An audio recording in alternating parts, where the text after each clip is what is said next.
sene iyidir. Geçen sene çok zarar ettik. Geçen sene bayağı bir zararımız oldu. Ama bu sene iyiydi. Çok şükür. Böyle gitse daha iyi olacak.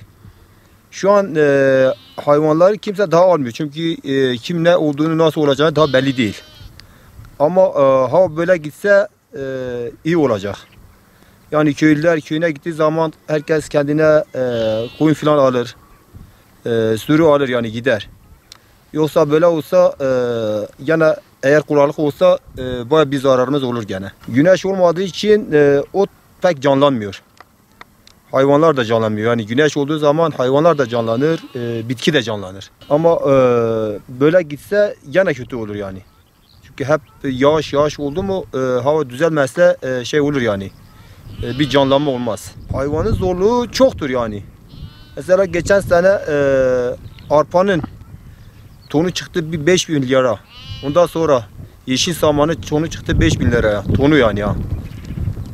Olmadığı için yani. Ama bu sene inşallah olur. Herkes de rahat bir nefes alır. 2 senedir bu işi yapıyorum. Gerçekten çok zordur. Herkes yapamaz. Emeği alamıyoruz hani. Çiftçilik çok zorlanmış.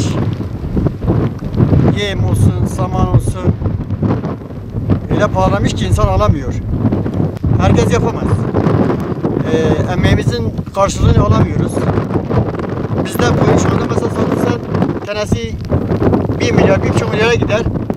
Ama bana gidersen markette etin kilosu 150 milyon, 140 milyon, 130 milyondan aşağı yoktur. Yine güzel bir bereket var. Güzel bir yağmur yağıyor. Yaylalar güzeldir. Her taraf yani Van'ın genelde Türkiye genelde ama Van'ın geneli güzeldir yani. Yağıyor her tarafta. Bereket var.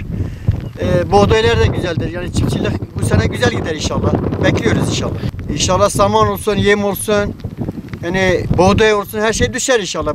Bu şekilde olsa sana geçinemezler. Zordur yani.